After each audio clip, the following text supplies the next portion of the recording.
We are bringing in the legend himself. Coach Fisher is joining us live here. We're going to get him situated. We are live here at the Swish League 2024. Coach, it is great to see you. I think fans know exactly who we're talking with. A national champion. Boy, I tell you, so many countless Mountain West titles. The GOAT, as we like to affectionately call you, and really setting up San Diego basketball, not just San Diego State, but all of San Diego basketball. What do you think of this pure basketball environment here at the Swish League? And really, I like to accredit your legacy with allowing something like this to be built and to happen, igniting us. It's nice to be here and be a part of it. I know when we came to town way back 25 years ago in 1999, if you wanted to play competitively in the summer, you had to drive to LA. And now we have right here at home the ability to do that. The Swish League has been great for a lot of reasons. They provide an opportunity for young people to grow their games, to expose themselves to recruiters that would come in and to be a part of something that's very nice. And also, a nice thing that they've done is they've aligned themselves with the ALS and the ALS Association, and they proudly display that on their jerseys. So for me, it's a win-win, doubly appreciative. Absolutely, absolutely. It's a special day down here whenever it is ALS Sunday. Now, we know you from all your coaching years, the accolades. You're a husband, a father, a grandfather, very proud grandfather. But tell us, with your work with the ALS Foundation, of course, your son Mark, the diagnosis, your work that you're doing and spreading the awareness and the word and raising funds.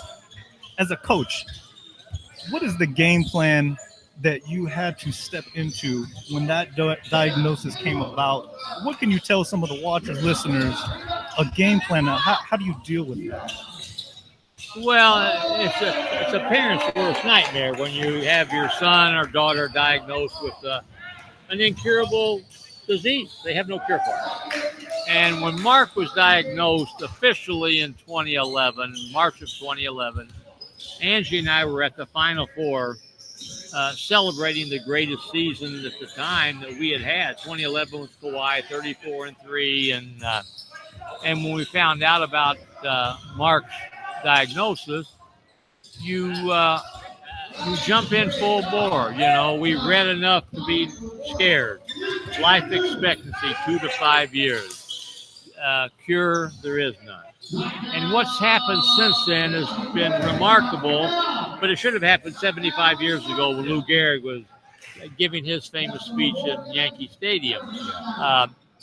But now the Ice Bucket Challenge started it from a national and a worldwide awareness to create dollars and awareness for funding and research to get a cure for this disease. And it'll happen. Now, whether it happens in Mark's lifetime, my lifetime, your lifetime, I don't know, but it will happen as long as we get people like yourself and groups like this that are continue to be advocates for what it is. And, you have Steve Beck, who's the local ALS chair, who work hard at providing care for families that are living with ALS.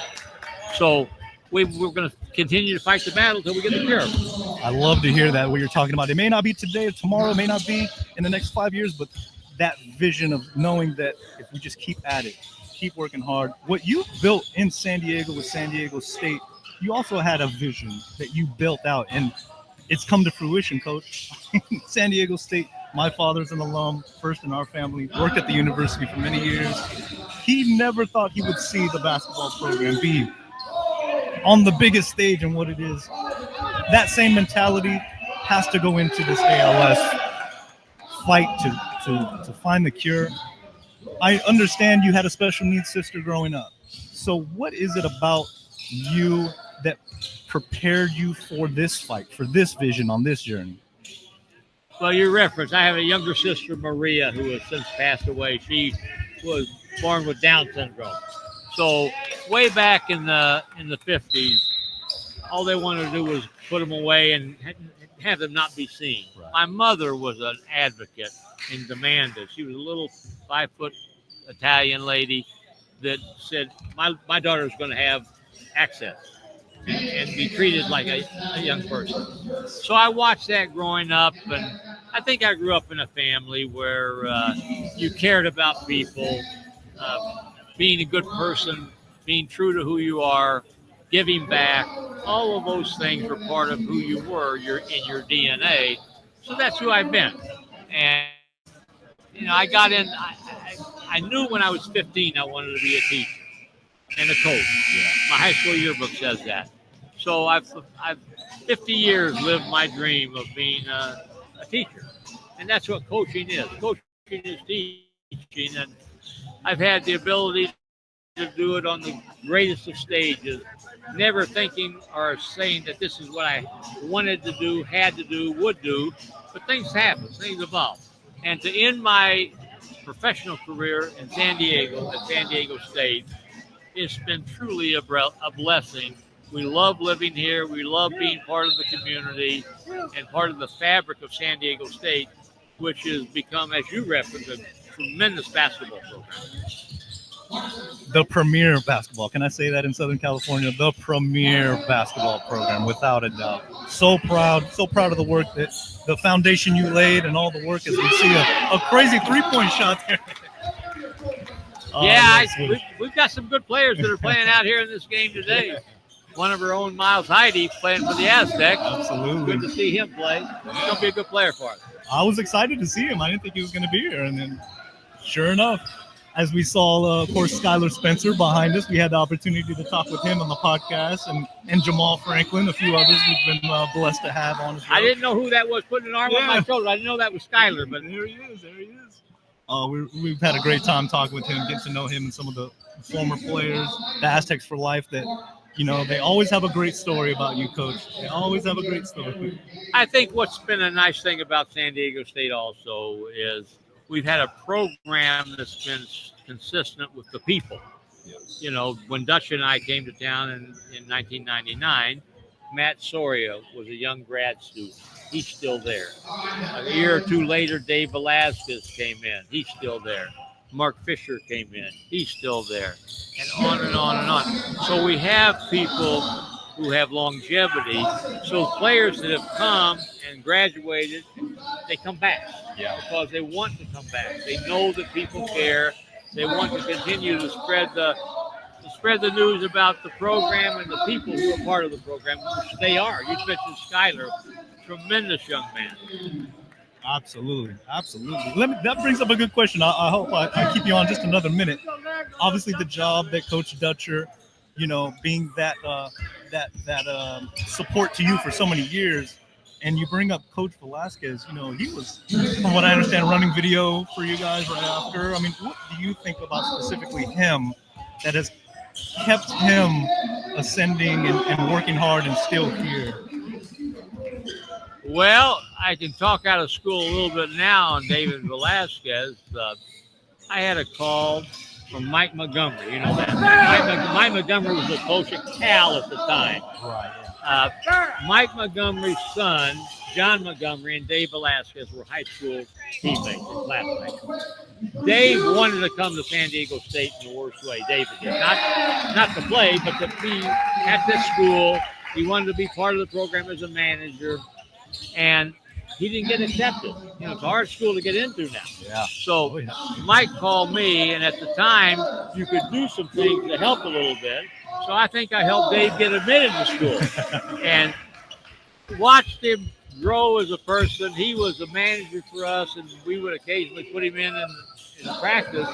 And he was competitive, boy. He competed hard. And then his senior year, we put him on scholarship.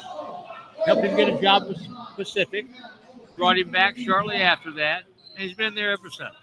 He's got a love of the game. He's got a passion for the game. He's got a loyalty to those who are there, and he's a great Aztec. He's someone who has great appreciation for what he's got, where he is, and it's really nice to see him be a part of and grow with the program.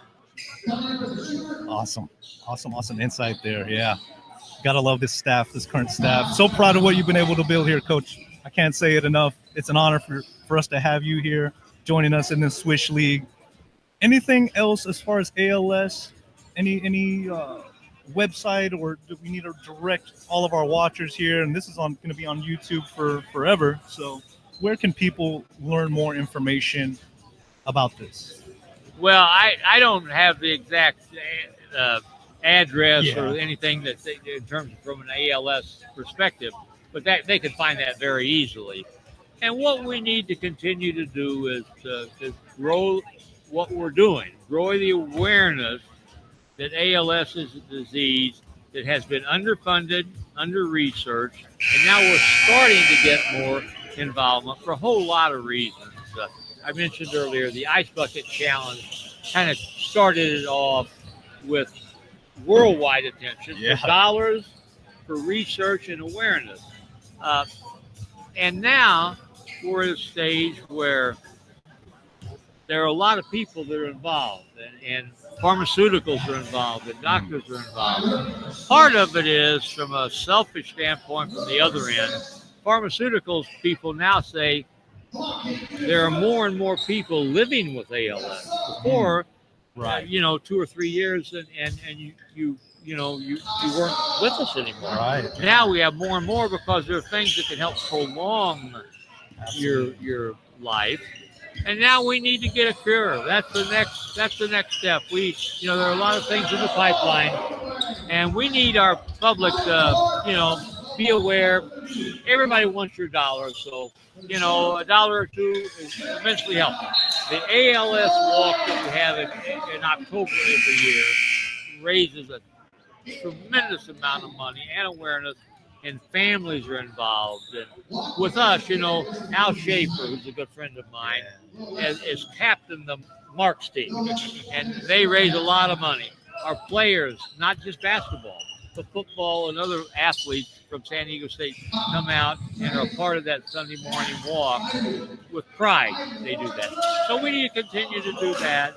And eventually, we're going to find a cure. We're going to find a cure. Things like today with this Swish League and ALS weekend and all of that, it does nothing but further the cause. So we need to keep the fight going and believe that there will be a cure. And while we're going, we need to, take care of those that are living with ALS. Now I'm a caregiver and always have been, but now having been retired for 7 years, now I would say that's my primary job. I'm there to offer support for Mark, his wife Jill, and they have a little boy Mac. So I know what's involved in being a caregiver, and others don't have the luxury of someone else coming in. I do. Jill and other people have helped us. So I would say, every dollar you give, doesn't just go, but every dollar you give goes to ALS, and it can go for both research and for caregiving. And Steve Beckbar has done a magnificent job locally in terms of providing caregiving service, whether it be wheelchairs, beds, rides to different places. They've done a great job to help families in need, and we need to make sure we continue to do that also. The real day-to-day life aid that really goes into that. That's tremendous. Coach Steve, before I let you go, question I always wanted to know, obviously aside from maybe getting married or coming to San Diego State, what has been the greatest decision that you've made in your life, whether it's personally, professionally, anything that you can recollect back on? That's a hard question. I got real lucky when I found Angie, who I've been married with. It'll be 50 years, August the 24th. So, that to have it happen the way it did, I'm teaching at Rich East High School, south suburbs of Chicago, and I've been there 2 years, and all of a sudden she shows up as a first-year special ed teacher. And I probably could qualify to be in her class, but I took a lot of her kids in driver's ed I taught, and math that I taught. And so I would say that the one thing that I would like to impart on you and your audience and all of us is that, enjoy what you have. be thankful for what you have. I think so often we say, I don't have this, or Joe has that. Why can't I have this? And we're always aspiring for something we don't have rather than being thankful for what we do have. And I've always had that makeup where every job I've had has been the best job in the world because it was mine. And I treated it that way. I never was out resume in hand looking for the next job. Sometimes that next job finds you if you do a good job where you are. And you won't do a good job or good enough or as good as you could if you're always searching for something else. So I think that's important. And having have age and experience about me, I know the value of family. I know the value of giving back. I also know the value, of what I said before, of being thankful. And I'm thankful for every day. And I'm thankful for being here today with you. And, life is about a whole lot of things. And, if you want to be happy, you have to have some of those qualities. I truly believe. And you can aspire. I don't mean that you can't aspire to, have a vision for a future. But I think if you love where you are and what you're doing and who you're doing it with, if you're good, that will show. And in time, if you're good, somebody else will recognize that and give you an opportunity, and then you need to be good at that next stop. Coach Fisher, it's been an honor. Thank you for spending a couple times here at the Swish with Sons of Montezuma here. I got a little gift. I think I've ever seen you wear a ball cap or anything, but I know you do have a grandson, so maybe he would appreciate this Sons of Montezuma hat. We exist to help San Diego State and all the alumni and all that good stuff. That's very thoughtful of you. I will wear it, but little Max, my little grandson, will steal it from me. He'll be wearing it. He'll be wearing it to soccer practice and basketball camp and all that kind of stuff. So. Awesome. Love to hear it. We are at halftime. Coach, thank you so much. My pleasure. God bless you. Take care. Nice to see you. Keep up the great work. Thank you, Coach Fisher. There you have it. The legendary Coach Fisher is here. Coach, you mind if we take a brief photo here? I would be honored. Thank you so much. Thank you guys for joining us live here on YouTube. Thank you, sir.